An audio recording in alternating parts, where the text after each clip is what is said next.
Supreme court का हुक्मनामा सामने आ चुका है। तहरीरी फैसला ये कहता है कि जो अलॉटीज हैं उनको आपने रकम देनी है 3 महीने में। कहा गया है कि जो तहवील है वो कराची के कमिश्नर इसको अपनी तहवील में ले लेंगे इस टावर को, और इसके बाद इसको गिरा दिया जाएगा। तो क्या आप पैसे दे देंगे ओनर्स को? बिल्कुल, हमने अपनी लीगल टीम से बात की है, हमारे जो वकील हैं और उनसे बात की है, और हमने कहा है कि रिव्यू फाइल करेंगे, और रिव्यू फाइल करने के बाद हमारी टीम लीगल टीम इसको देखेगी।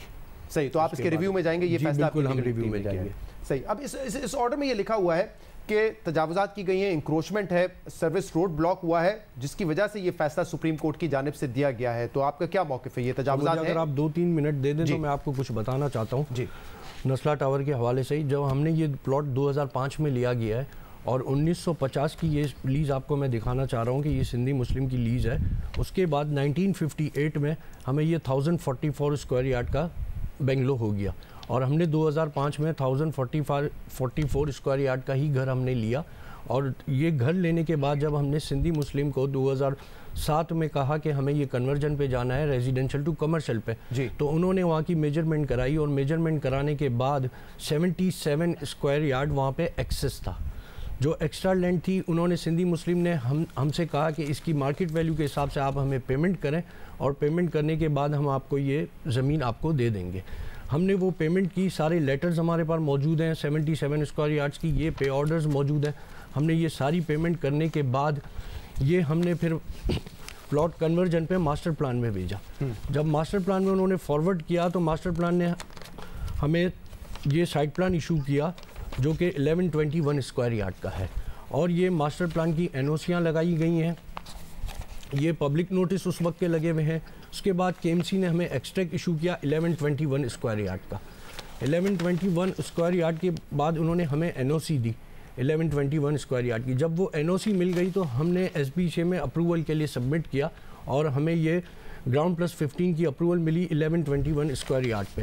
उसके बाद ये सेल एनओसी, जो आम आदमी जब फ्लैट बुक कराता है, फ्लैट बुक कराते वो सेल एनओसी देखता है और अप्रूव प्लान देखता है, जो दोनों एनओसीज हमारे पास मौजूद थी, और हमने ये यहाँ पे सारी बुकिंग की। अब जरा इस पे तफसील से बात करते हैं, क्योंकि ये 780 स्क्वायर यार्ड का ओरिजिनल प्लॉट था, और इसमें 264 स्क्वायर यार्ड ऐड हुआ था आपके खरीदने से पहले जी, 1958 की बात, 1958 में हुआ था आपके खरीदने से पहले। लेकिन सुप्रीम कोर्ट की जजमेंट में ये लिखा हुआ है कि जो ओरिजिनल या अमेंडेड लीज है उसमें इसका जिक्र नहीं है। सॉरी, इसका जिक्र नहीं है। 264 जो इजाफी जमीन है वो इनकॉर्पोरेट नहीं की गई है ओरिजिनल और अमेंडेड लीज में। एक्चुअली सोसाइटी को बुलाया नहीं जा रहा कोर्ट में, सोसाइटी को बताएंगे कि उनके पास इख्तियारात हैं, उन्होंने अपने इख्तियारात से हमें ये चीज़ बेची है। मैं तो आपको डॉक्यूमेंट्स शो कर रहा हूँ, ये डॉक्यूमेंट में सारी चीज़ें लिखी हैं कि 1958 में 264 स्क्वायर यार्ड दिया गया, और फिर बाद में जब हमने ये प्लॉट कि मास्टर प्लान में भेजने के लिए उनसे फॉरवर्डिंग के लिए कहा, तो उन्होंने हमें कहा कि ये आप 77 स्क्वायर यार्ड की एक्सेस पेमेंट करके दें। और ये जो 77 यार्ड की एक्सेस पेमेंट है, ये उस वक्त आपसे मुतालबा किया गया सिंधी जब हम रेजिडेंशियल टू कमर्शियल पे कन्वर्जन, रेजिडेंशियल से उसको कमर्शियल करने जा रहे थे। लेकिन कोर्ट में ये बताया गया है कि जो मुख्तियारकार थे फिरोजाबाद के, उन्होंने रिपोर्ट ये दी है कि ये इलीगली प्लॉट की साइज को बढ़ाया गया था, और ये जो सिंधी मुस्लिम कोऑपरेटिव हाउसिंग सोसाइटी है उन्होंने गैर कानूनी तौर पे ये दी थी। सर, जब गैर कानूनी तौर पे दी तो उसके बाद मेरे सारे एसबीसी से नक्शे पास हुए, सारी बिल्डिंग बन गई। बिल्डिंग 2 दिन में तो नहीं बन जाती, सारी एनओसीज मिली, बिल्डिंग बन गई, ऑक्यूपाइड हो गई। आज 4-5 साल के बाद ऑक्यूपाइड होने के बाद चीफ जस्टिस साहब मोहतरम साहब कहते हैं कि इस बिल्डिंग को गिरा दें। हाँ। लेकिन ये अक्सर ये इल्ज़ाम लगाया जाता है, ये तासुर है कि बिल्डर्स जो हैं वो अपना असर इस्तेमाल करके मिली भगत के साथ जो भी लोग होते हैं इंतज़ामिया में, उनके साथ मिल के चीज़ों को कन्वर्ट करा लेते हैं रेजिडेंशियल से कमर्शियल। सर नहीं, हमने तो रेजिडेंशियल अप्लाई किया, उन्होंने सिंधी मुस्लिम ने उसको फॉरवर्ड किया है प्रॉपर डॉक्यूमेंट के साथ, और हमें ये एनओसी दी गई है। सही। मोहसिन शेखानी साहब भी हमारे साथ मौजूद है। मोहसिन शेखानी साहब, आपने भी आज ये बात कही है कि अगर इस बिल्डिंग को गिराया गया तो आप कभी कारोबार नहीं करेंगे, इन्वेस्टमेंट नहीं करेंगे, लेकिन अब सुप्रीम कोर्ट का ऑर्डर तो आ चुका है, उन्होंने तो वाज़े तौर पे इसको गैर कानूनी डिक्लेयर किया है, कहा है कि इंक्रोच किया गया है, हुक्म भी दे दिया है कि जो ओनर्स है, जो बिल्डर्स है, वो पैसे फराम करें। देखिए, इसीलिए हमने कहा कि सुप्रीम कोर्ट को सुनना चाहिए। जब आप सिंधी मुस्लिम कोऑपरेटिव हाउसिंग सोसाइटी को ही नहीं बुलाएंगे, और ये बातें हो रही है 1953, जब मेरे ख्याल से आप और मैं दोनों पैदा नहीं हुए थे, जबकि बातें हम कर रहे हैं। और ये चीजों तो आपको आज के दौर में हमें देखनी चाहिए। जब इन्होंने अप्रूवल करवाई, ये कमर्शियल डिक्लेयर रोड है शाहराह फैसल, ये कॉर्नर है शाहराह फैसल और शाहराह कायदीन का। तो ये तो उस वक्त के रोड है, और जब भी कोई एक्सेस लाइन क्यों होती है, जब रोड वाइडनिंग होती है। पहले ये 280 फीट का रोड था, फिर ये 240 फीट का रोड हुआ शाहराह फैसल, जो पूरा शाहराह फैसल अब देखें तो 240 का आज भी नहीं है, आधी जगहों पे 120 का है।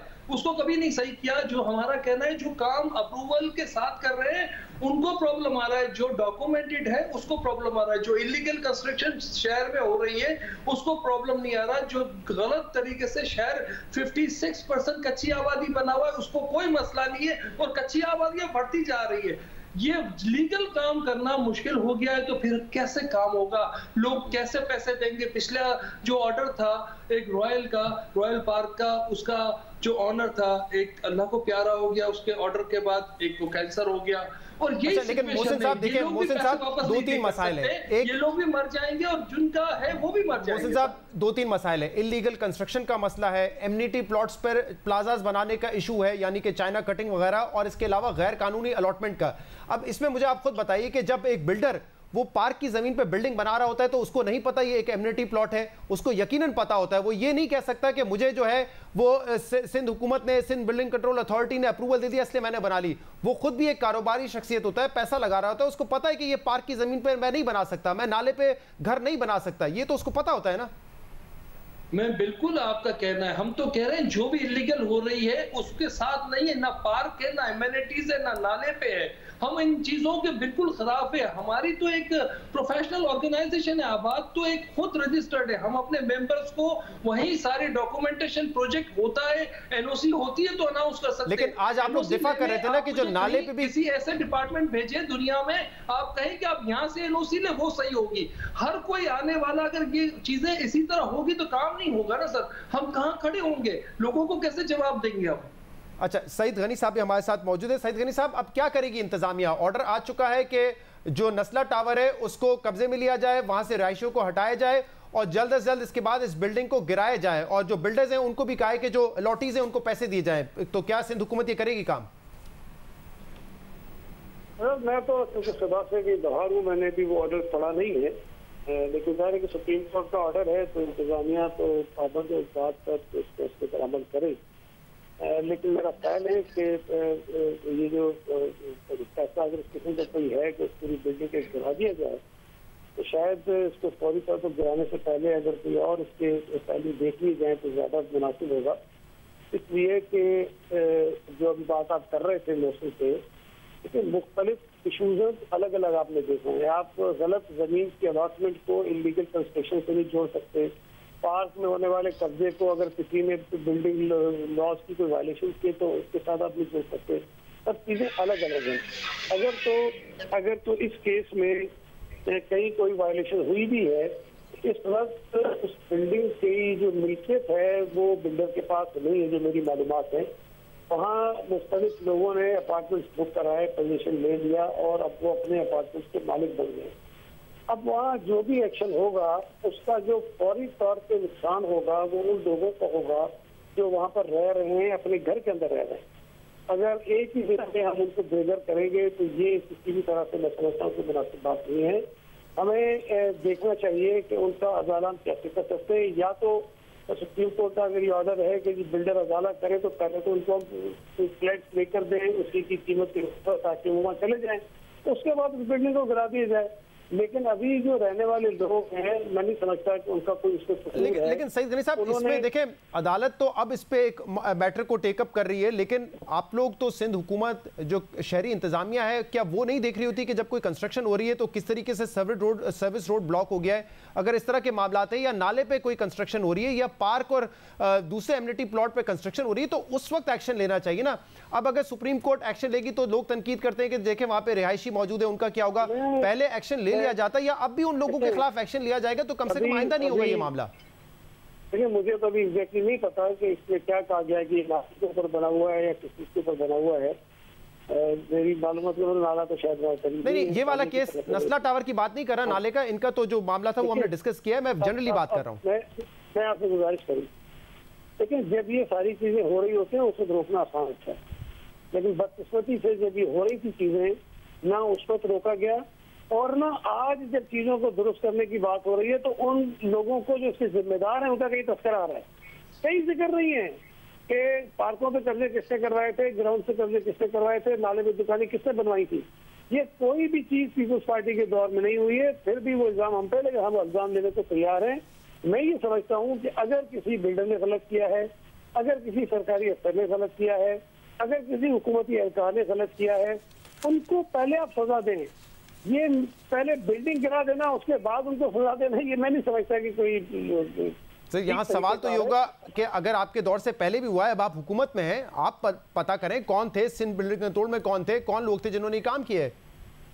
मैं गुजारिश करूँ आपसे, शायद हुकूमत के लिए इतना आसान नहीं होता कि अगर कहीं पर गलत ही सही हजारों घर बन गए हों, लोग आबाद हो गए हों और हुकूमत जाकर उनको उस बुनियाद पे गिरा दे कि ये चीजें जमीन किसी और मकसद की नहीं थी। गलतियां हुई हैं लोगों से, सबको पता है किसने की है। लेकिन आज अगर आप मुझे कहें कि कराची शहर में अगर 10,000 घर गलत जगहों पे बने हुए तुलवा दो, भाई मेरे अंदर इतनी हिम्मत नहीं है कि मैं तुलवा सकूँ, ना ही मैं बात कर सकूंगा। इसलिए कि 10,000 घरों के अंदर लाखों लोग रहते हैं, ये इंसानी अलमिया जन्म ले लेगा, ये इतना आसान सा इशू नहीं है। गलतियां हुई है, गलत हुआ है, ठीक है, सही साहब, कोई कसूर नहीं, घरों में लोग रह रहे हैं।